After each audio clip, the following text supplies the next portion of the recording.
Hey guys, so still waiting on that ban list, but even when it does come out, I don't think it will really affect the top decks right now anyway, since they're pretty new, so I thought I'd bring a side deck staple tier list using Dueling Book data from YCS.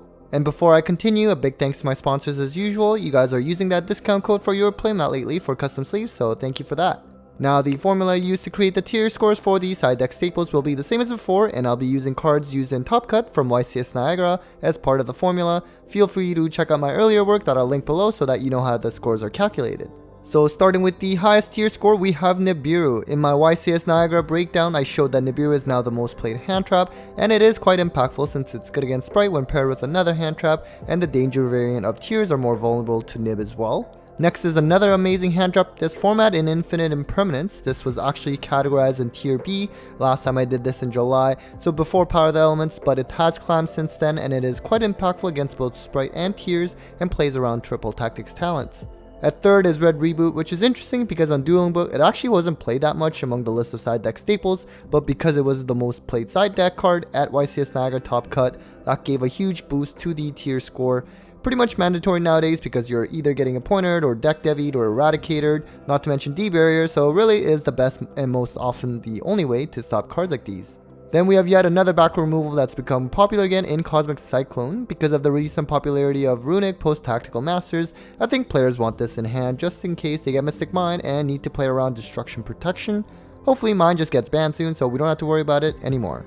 The last card in tier A is DD Crow, which has been very popular since Power of the Elements because it can stop the tier element fusion from happening, not to mention banishing Ronin Totem is pretty huge against Sprite.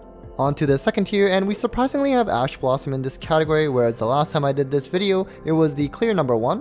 While versatile, it has fallen in play lately and is no longer the most played hand trap anymore, even though it typically held that position unanimously every format. Still good to have, but definitely won't do much on its own as the previous format where branded fusion was rampant. Then we have Cyframe Gear Gamma, which my YCS Niagara breakdown showed that this was predominantly sided now rather than being main decked, but it is so strong and can really end a Sprite turn on their normal summon effect. The use of E-Telly to bring this out to do Sprite combos since it's a level 2 is an option that's available as well. Then we have our back removal card of tier B in Feather Duster. No restrictions on this card so it's great to have, but of course Feather Duster isn't going to do anything when your opponent activates any of the virus cards, for example. Next we surprisingly have Dark Ruler come this low, even though last month this was the most played staple, but at YCS Niagara the play of this card actually dropped quite a lot. Might just be a temporary thing since it's a great card right now and I'd certainly play it, but it certainly is not a Sprite killer as once believed, as it can come right back, although still good to have. A similar board break card that comes next is Super Poly, which mostly sees play in tier elements and did not see as much play in Sprite as it did in Euros, for example. Due to the availability of Garura, this card is even more applicable now, and who knows, maybe it is a card that gets a slap on the next ban list. Another card that is dropped in both play and in tier rankings is Call by the Grave, which is still a sucky but great card, but has dropped because of the rise in danger tier elements, as they can't really bother playing this card since it might get discarded, or setting it means they can't use it for that turn anyways. This card was ranked 2nd overall the last time I did this tier list, so it has fallen quite a lot. Then we are back to hand traps in Effect Veiler, still relevant and is useful for health plays, and can also play as a bridge for Math Pack decks which can run a ton of hand traps. And lastly in tier B we have Dimensional Barrier, which has also fallen off in the tier rankings since the last time I did this. Obviously still a very strong card against something like tier elements and is still seeing good side deck play at YCS Top Cut as well. Starting tier C is Evenly Matched, which is a card that I personally love for this format. This paired with Dark Ruler has always been very strong, although giving up your battle phase may end up being detrimental since a deck like Sprite could have also gone for the Zeus play instead with Sky Cavalry.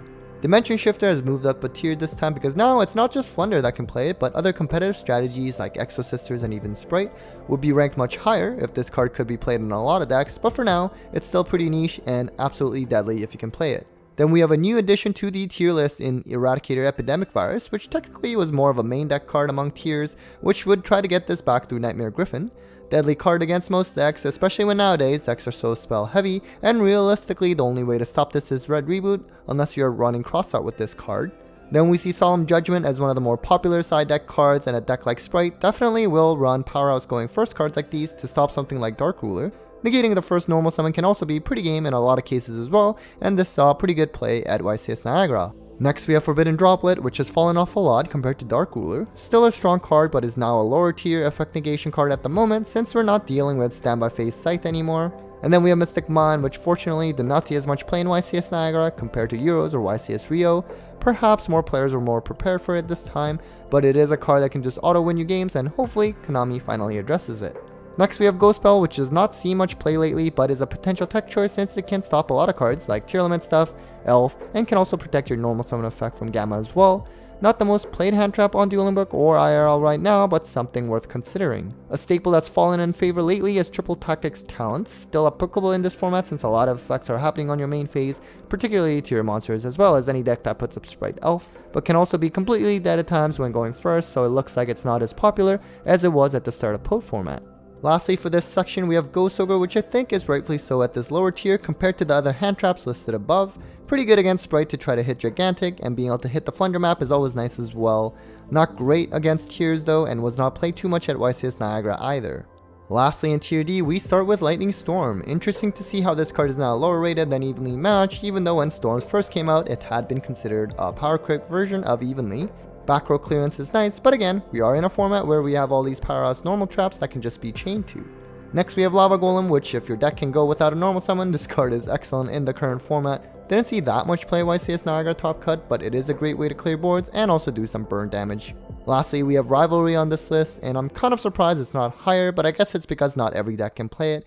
But if you can, this is an absolutely crazy floodgate right now, and a deck like Mathmech can run it very well. Definitely better than There Can Be Only One at the moment. Alright guys, so that was it for the tier list of the side deck staples. Hope you found that interesting. Here's to hoping that the ban list comes out soon and we don't have to see some of the cards listed on this tier list anymore. As usual, a big thanks to my Patreons, Eileen Dice Queen, Bolt Spider, Cybernetic, Brandon Jaren, Barrelord, Spooky Boogie, and Stephen Phillips as always for supporting the channel. You guys are really awesome. If you're interested in joining my Patreon, links down below. Take care guys.